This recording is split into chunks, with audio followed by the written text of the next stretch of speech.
Bonjour, bienvenue sur la 4e vidéo de la série de comment guérir des maladies, quelle que soit la maladie physique qui vous touche ou qui touche vos proches ou les personnes que vous accompagnez. Bonjour, je suis Rubina Kodadine, artiste guérisseuse et guide de l'âme. Dans la vidéo 3 ou 2, je pense, j'ai parlé de la douceur, j'ai parlé du toucher. En fait, lorsque on pratique cela de manière régulière, bien sûr, il se peut, et c'est même fort probable et souhaité, qu'il y ait des émotions qui surgissent. C'est-à-dire, lorsqu'on applique cet aspect de douceur, de toucher, etc., comme je l'ai expliqué, il se peut que vous ayez parfois des larmes que vous ne comprenez pas, ou des colères qui arrivent.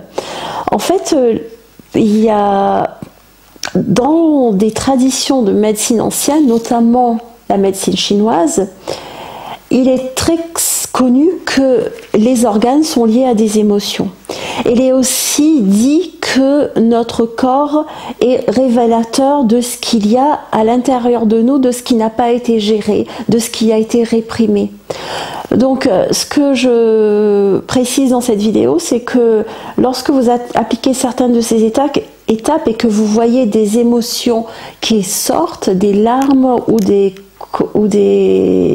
peurs, etc., c'est vital de les laisser couler et de les sortir du corps, parce que les maladies, souvent, elles sont formées lorsqu'il y a eu des couches.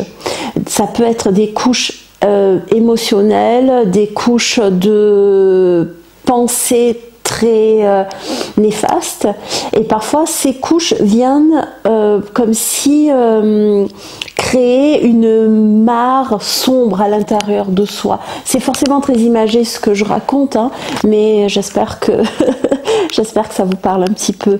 Donc il est important, et je l'ai vu moi dans mon parcours et aussi du parcours des personnes que j'accompagne, que les maladies, elles peuvent rarement juste disparaître sans qu'il y ait des relâchements émotionnels, et peu importe d'où ça vient, c'est pas important. L'important, c'est de les laisser sortir du corps, et à la fin de cette vidéo, je vais mettre le lien vers la vidéo de comment processer nos émotions pour vous aider là-dessus. Ensuite, sur une autre vidéo, j'ai parlé du fait de se désidentifier de la maladie. J'ai parlé de l'attitude qu'il est souhaitable d'avoir si on souhaite réellement guérir. Là, je vais vous donner quelques clés supplémentaires, plus des clés pratiques en fait. Donc, une des choses, c'est que dans le langage que nous utilisons, désidentifions-nous totalement de la maladie. Donc je ne vais pas dire mon arthrose, mon cancer, mon diabète. Ce sera le cancer, le diabète, l'arthrose. Pourquoi? Parce que c'est comme si je donne un message vraiment à la maladie que tu ne fais pas partie de moi. Donc un moment, tu peux partir. C'est ok. Mais plus on dit c'est le mien. Vous savez, comme par exemple on a une maison, on dit ma maison, ma maison. Donc forcément quand il arrive quelque chose de pas bien à cette maison, on se sent mal. Donc là, pour la maladie, le mieux c'est de ne pas se référer en tant que ma maladie. Et l'autre chose aussi, c'est lorsque vos proches vous en parlent, ou alors lorsque vous regardez des vidéos, je vais vous inviter à ne pas surcharger cela, de vous surcharger d'informations, de trop en parler. C'est-à-dire, il vaut mieux suivre un chemin, essayer de suivre un chemin de guérison, voir qu'est-ce que ça apporte avant de passer à autre chose, mais de surcharger sa tête d'informations et aussi de parler constamment, on ne fait que nourrir le truc. Donc, comment du coup ne pas se surcharger, c'est par exemple une fois que vous avez lu certains éléments à propos de la maladie et comment vous pouvez vous guérir, vous appliquez ce que vous pouvez, vous faites ce que vous avez à faire et le reste du temps, faites autre chose.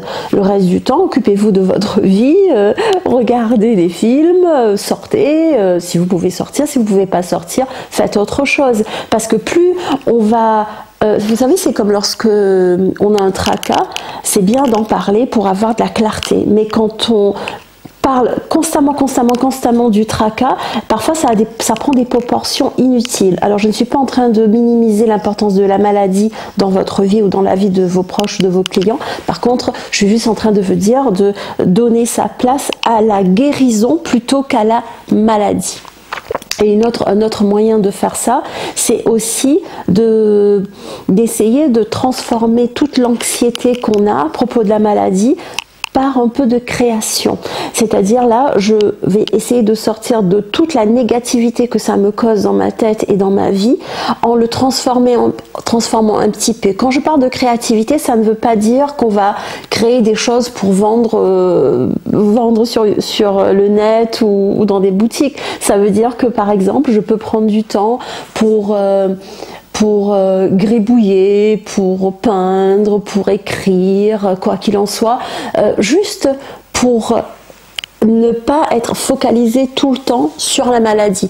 On est focalisé sur la guérison, on lâche un peu prise et après on focalise sur autre chose. Ça, c'est assez vital. Alors là, je vais passer à une autre étape qui est peut-être l'étape qui est la plus dure pour certaines personnes. Vous savez, quand on traverse des moments difficiles dans notre vie, y accéder vraiment tout seul, c'est parfois dur. Et avoir de l'aide, des amis ou d'un thérapeute ou tout ça, c'est formidable. Par contre, parfois ça ne suffit pas. Ou alors, j'ai envie de dire, parfois, il faut aller au-delà de ça.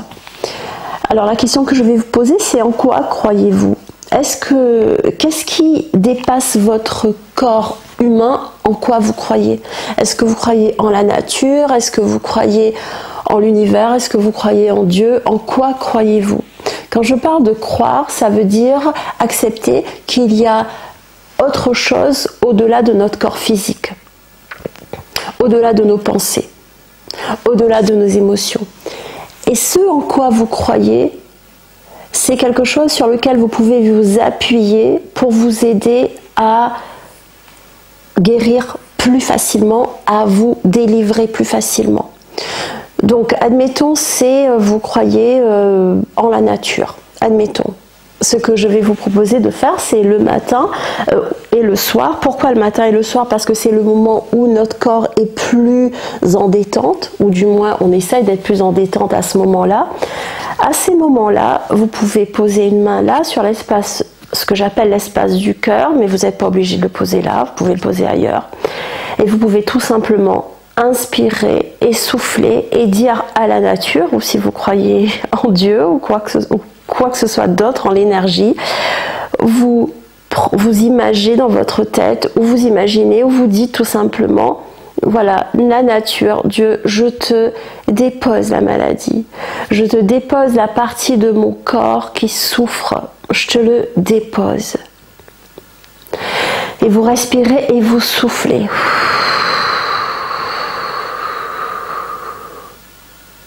Et là, c'est une forme de confiance, au-delà de la confiance qu'on a en soi, au-delà de la confiance qu'on a en le médecin, le thérapeute, le praticien alternatif que vous avez, vous donnez aussi une part de confiance à une forme beaucoup plus qui nous dépasse et qui dépasse toutes ces personnes. Moi, en tant que praticien alternatif, je m'appuie totalement sur cette sur cette forme-là, et c'est grâce à ça que je peux faire des soins, c'est grâce à ça que je peux faire des accompagnements.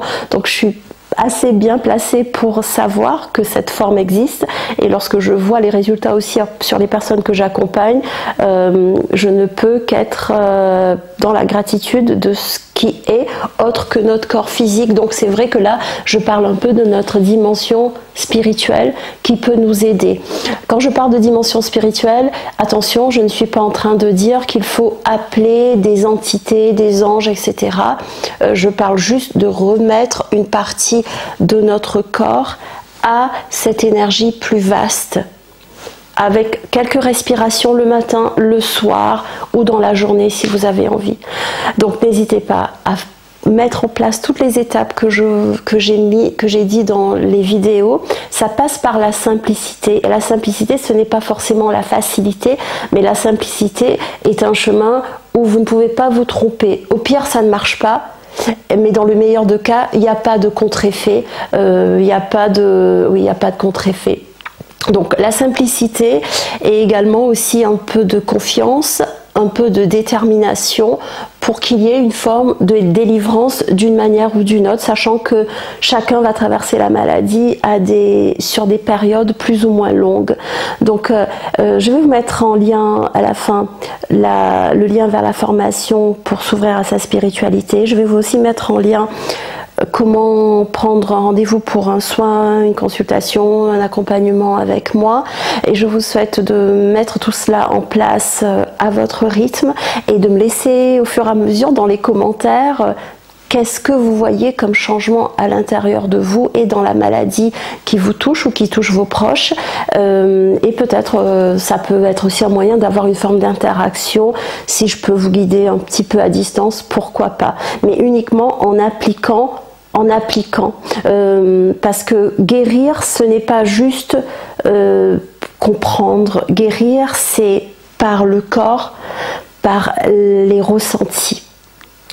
Alors, merci de liker la vidéo. Regardez les 3 premières parties de cette vidéo pour mettre en place ce qui est possible. Et abonnez-vous, cliquez la cloche des notifications, bien sûr. Et je vous souhaite le meilleur pour une guérison plus rapide et plus profonde. À bientôt. Au revoir.